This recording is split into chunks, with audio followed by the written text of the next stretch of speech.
Happy Wednesday. Hump day? Hump day? The day of the hump? I don't know. I'm still living on Florida time. Could be Friday for all I know. It's not. It's not, but that's okay. Y'all are doing well? Yeah, we are. Boom. What's up, Joe? Joe in the house, giving the peace, the devil horns, the peace, the devil horns, all of it. Hope y'all are doing well. Another beautiful day-ish. I did hear this, though. There was a meteorologist friend of mine named Mark Holly who had to use the word snow in the forecast for tomorrow. Not here necessarily, a little further north. But snow.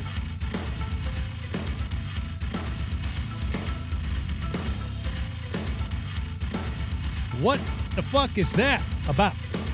Snow in the forecast. Baloney. It's up north of Highway 8, which is what we call up north. And we're pretty far north. Ay, ay, ay. No snow in the forecast in Florida. I'll tell you that much right now. We'll get into more of that. Show is brought to you by Captain Coop's Beard Company. Bam. CaptainCoops.com for all your beard oil needs. It is a brotherhood. We're down in Florida at a place called Docks, Seaside, having some eats, having some drinks. And a feller with a beard acknowledged me, and I acknowledged him. And I whipped back around, and I had a card and a Captain Coop sticker, and I'm like, boom. There you go. We gotta stay together. A lot less beards down there, though. I did notice that. A handful. So the few that had them, the few that I saw were like, hey, bearded brother. I'm like, hey, get some beard stuff, which is pretty cool. It's still spring. It is still spring, Joe. You are right. It is still spring, but we're inching towards Memorial Day weekend. Traditionally, the first big camping weekend of the year. For those of you who are not strong or brave, it's like the first big grilling weekend of the year. I'm like, shit, we grill in the winter. I don't care. But it's like the kickoff of summer. The high schools are getting out. My niece graduated. Graduation's actually Friday, but her last day of school was yesterday, the day before. School's out for summer. School is not out for snow. I know. Till June 20th. First official day of summer. But you got to understand the schizophrenicness of it, It's like, hey, remember when it was 90 and humid? Everything got all green. People got their plants in. We got our garden planted. With the flowers in. And we're like, low temperature of 31. Time to get the sheets and the towels back out to cover that shit back up. I mean, it's not going to be, well, it's going to be cold, but not, I don't think, I didn't see frost advisory. I just saw there's some snow in the forecast for tomorrow afternoon. Like rain, but up north, there's like that line. I don't know that line.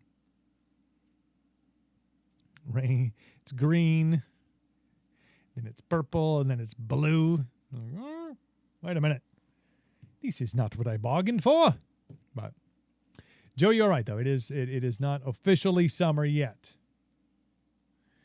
But this is a little bit too April for me. I really like correlation of April. April's like your crazy friend that you're like, hey, let's do something. And April's like, yeah, let's do something. It's time to do something. She's like, no, I don't want to do it. No. Just crazy insane or insane crazy. I don't know. The show is also brought to you by Captain Coops, or Cooperville Clothing Company. So many businesses. Available online at CoopervilleClothing.com. Of course, you got our men's collection of shirts and 3/4 lengths and hats and tanks and tees. We kind of got everything for all seasons now that I'm looking at this. You know, when we get into summer, we're down here in that Run Chip of Fall shirt.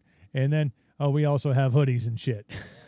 because you never know what you're going to get. You never know. You just never know. Hats for all occasions, though. Well, now we got to get a snow cap up there. Got to get a beanie or something and do that. Maybe we don't. I don't know. Either way, CoopervilleClothing.com. Check it out. We're adding some more stuff. We took a bit of a respite. We were bouncing out a bunch of new apparel, and then obviously we went on vacation. But now we'll get back into the swing of things. And we've got some great new designs from my buddy Joey Walzer, Blake Allison from Devour the Day and Egypt Central. Of course, they do the intro for the show, as you know. ReadyWaves.com if you are a streamer and you want high-quality, royalty-free music for your stream so you don't get shut down by the robots.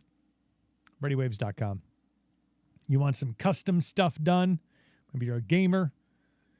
They can take care of that stuff too. So check them out, ReadyWaves.com. It's my buddy Blake, my buddy Joey, doing all the things up there. So, but no, another, I'm not sure how long it takes most people to get like reacclimated from a vacation. And so we flew back on Monday afternoon. Flew out of Fort Myers, it was like 2:00 on Monday, and then got back into Minneapolis and back on the road, and we were home at about 7. So, but I do have to say, before anything, probably, and I don't travel a whole lot. I haven't traveled a whole lot, but man, it was easy. You know, I just get a little like, about the airport and stuff. You know, I got the mask stuff, and it's weird. But then they make you take your mask down when they check your ID and before you go through, you know, checkpoints. Like, please remove your mask. Like, wait, what? Whoa, easy there, friend. About to think we had some freedoms here. But, you know, you got to go through, they take your shoes off and all your stuff, whatever. I mean, it's fine. Had a laptop and had a iPad with, so take all that out and put it in a different tray and all that stuff. But legit, like, smooth coming back in. The airport, super easy in Fort Myers, just in and return the rental car and to the terminal, and simple. Flight back was just as easy. By the time we got down to baggage claim, bags were there and we were off. So, but it's always the reacclimation to like reality. It's taken me a bit. Just at work today, you know, doing the thing. I got more sun today, I think. And I get this after like the holidays too. Like, I'm a big Christmas guy. I love Christmas, the whole season. Like, I don't know. It's just my jam. And so after Christmas is done, and like it's mostly after New Year's, you know, when that reality thing sets in, I'm kind of like, hey, you know, kind of wish it was still Christmas. And then 2 days after vacation, I'm like, kind of wish we were still down there. Then you see shit like snow in the forecast. You're like, I really think 2 weeks would have been better than just one. But alas, we're here. No guests on the show today, so we're just going to talk shit, which is kind of what we do when we don't have guests on, which is fine. A little parts, though, today. A little extra sunshine. Is outside all day. Unexpected sunshine, you know. But it was good. It's good.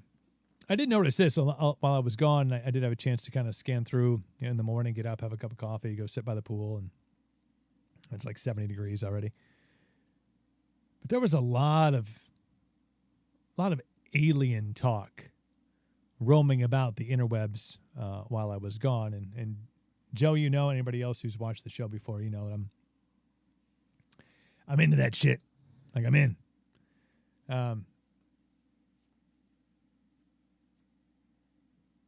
But a bunch of like military officials come out, and this is all kind of correlating to that whole big Pentagon release that we talked about that happened in the latter part of 2020's COVID relief package and the stimulus package and all that shit that was debated on forever.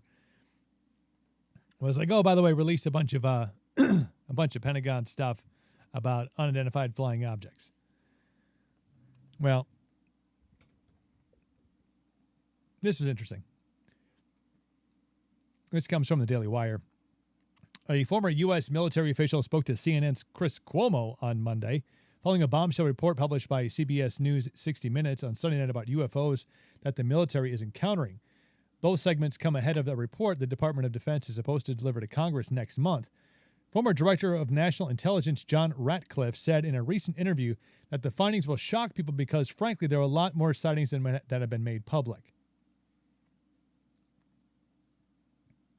Chris Mellon, former Deputy Assistant Secretary of Defense for Intelligence, says, "We have reoccurring violations of U.S. airspace by unidentified vehicles. They are very capable, in some cases more capable than anything in our own inventory. This has been going on for years. The truth is just emerging. We have had a massive intelligence failure, and now we have a threat, an unknown threat that we need to figure out." Wait, what now? A threat.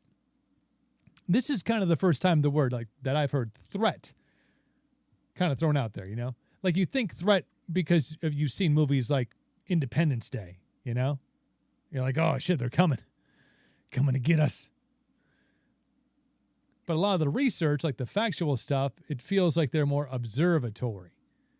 At least according to the stories and reports. They're just like seeing what the fuck we're doing. And a lot of it stems from the fact that after we dropped, you know, some nuclear bombs, that was like the signal to the universe, like, we need to go check on these fuckers because they're going to do something stupid and destroy their planet, and that's going to cause some ripple effect and destroy other things. Like, we better go check just to make sure. There's even been reports about alien spacecraft like flying over like military silos and missile silos and stuff and like powering them down. Like overriding all the codes and just powering a whole bunch of like missiles down. They come in peace. Chris Mellon, again, goes on to say, we clearly are vulnerable, and this has been ongoing for far too long. Finally, our Congress is learning of the situation, and they're beginning to react. So we've got a lot of catch-up here. Not ketchup, catch-up. But it is very concerning. It's not an imminent crisis or an imminent threat. There's been no hostility, but there is a lot of activity, and it's increasingly bold. In some instances recently, we've had these things swarm around warships off the coast of California, swarming around strategic missile defense bases in Guam and other things. So with all the tensions in the world and China and the rest, with the attack on the Saudi oil facilities by drones and so on and so forth, it's something we need to take seriously.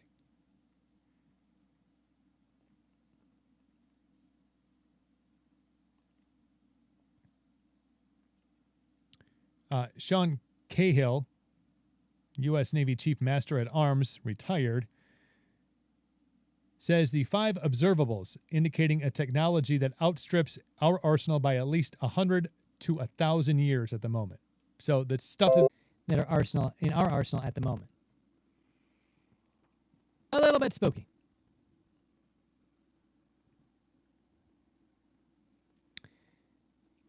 Cahill goes on to say that he thinks that we're going to find that this phenomenon represents a very large spectrum of different things. At edges of that spectrum are going to be near peer technology of our adversaries here on Earth. At the other end of that spectrum is going to be something that we won't yet understand and haven't yet identified.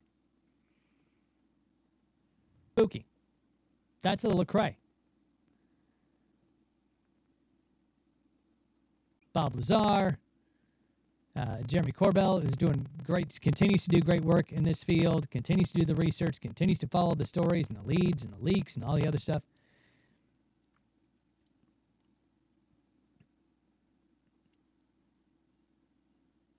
YouTube is messed up on your end? Yeah. I got my Twitch feed up, and I can see that, and that looks, it glitched for a second, but yeah. Let's try, see if, I know we can send messages to YouTube with a push of a button. Yeah, so that worked. But, I don't know, it's weird. It's sometimes always with the YouTube. Maybe it's not talking about aliens. All of a sudden, they're like, whoa, easy now. Can't be talking shit about the aliens. So watch it. Come in peace. Come in peace.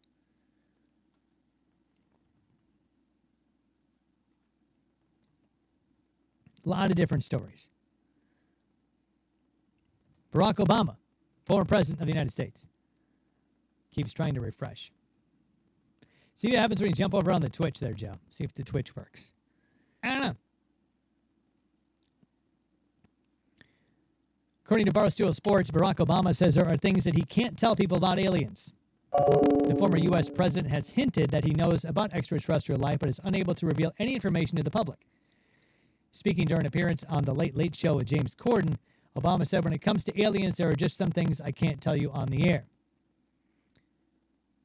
The 59-year-old politician did reveal that he asked if there was a secret lab he needed to know about. All of a sudden, these things are coming up. Like we had this last year during the early first quarter of COVID. Basically, you had Commander Fravor, Navy pilot, saying, yeah, I've encountered these things, and here's the video proof. And I think the New York Times ran a story on it, front page story. And we're all like, yeah, cool, aliens are real. And nobody gave a shit. Nobody was like, oh, what? Aliens are real? Like, where's my stimulus check? Social distancing. Safer at home. Lockdowns are cool. Aliens are real. I don't give a fuck. The human story. Like, wait, no, for real, we're not alone. Like, I've been a believer for a long time. Probably since E.T. I'm like, yeah, that dude's real. Been our own shit that we are. We're like, Tiger King. About life.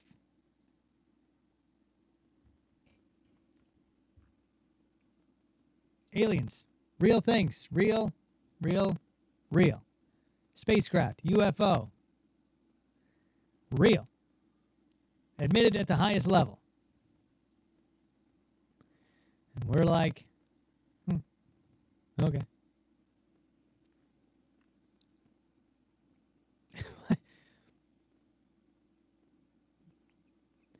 It feels like it should have a larger impact. You know what I mean? It feels like this type of information should have a larger impact on society. They should react in a certain specific way when you get this kind of information. And we're just like, me. Okay. Cool. Anyway, what's Aaron Rodgers up to? Aaron Rodgers is in fucking Hawaii. That's where Aaron Rodgers is. Hawaii. With his girlfriend. Another actor. Just hanging out. I don't blame him. I just got back from Florida. I'd be like, yeah. It's okay. They're voluntary care. I'd rather talk about football. Aliens are real. I want to talk about football.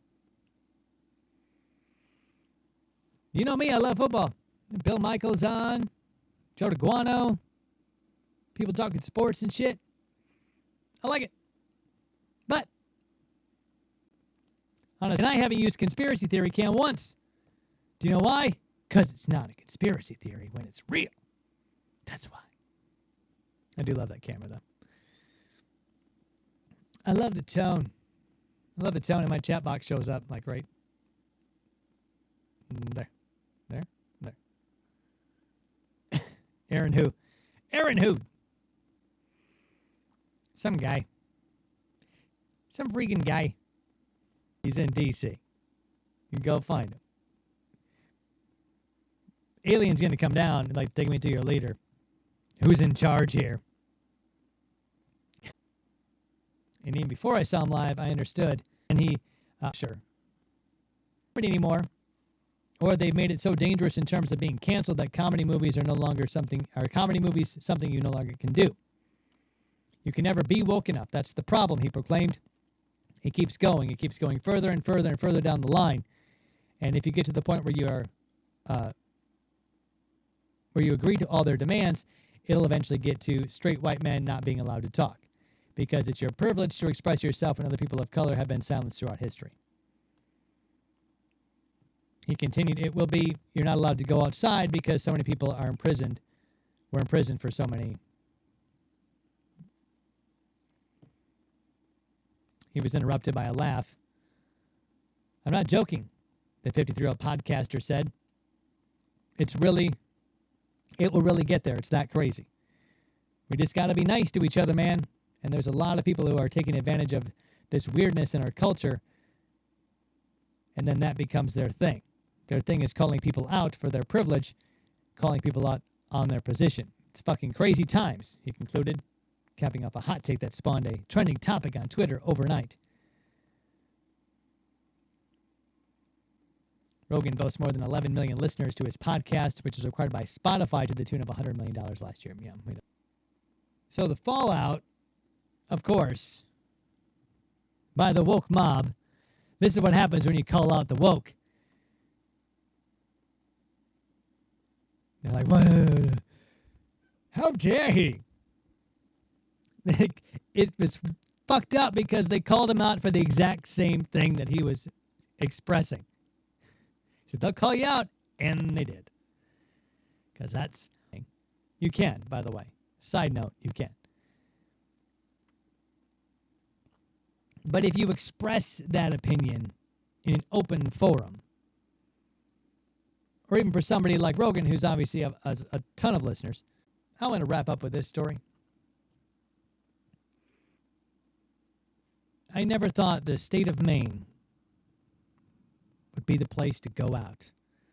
If you're going to go out, if you're going to end your revolutions around the sun,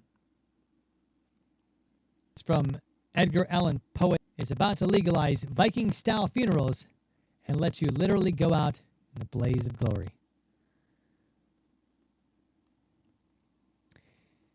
The story goes on to say it's a particularly cool inquiry to pose to your friends during a pleasant round of truth or dare at a Halloween party.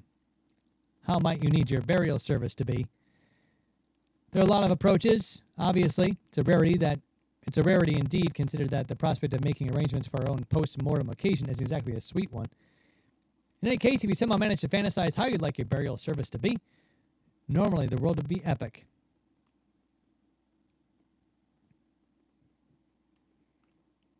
Back in the times the Vikings used to lay their dead on a boat and let out to the ocean. The boat was loaded with roughage and other inflammable material, and a bowman would shoot a fiery arrow.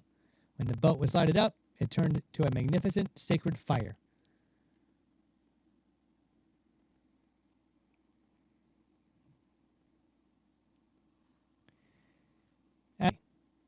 I like the writing on this website.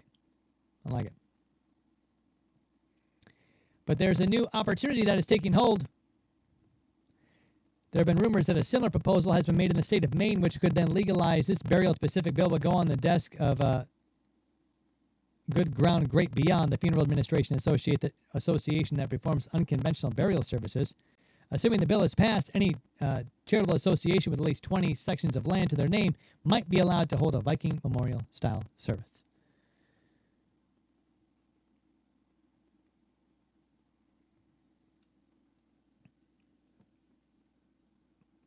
I figured out that's how I want to go.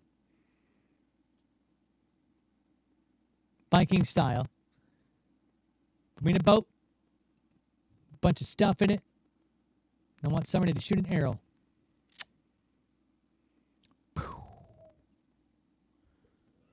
I want to play Bon Jovi's Blaze of Glory. That's how I want to go out, people. Viking-style funeral. What do I need? How much space do I need? 20 sections of land. Time to start investing. Put me in the ocean, people. Find me a good Bowman. Right? All right, folks. That's going to do it for today's show. Thank you all for hanging out. Let's wrap things up. Thank you for watching. Thank you for being a part of every day's show, Facebook Live page, and of course, on the Twitch, twitch.tv/Cooperville Live. We are there every single day, Monday through Friday, when we're not on vacation. Joe, take care of yourself.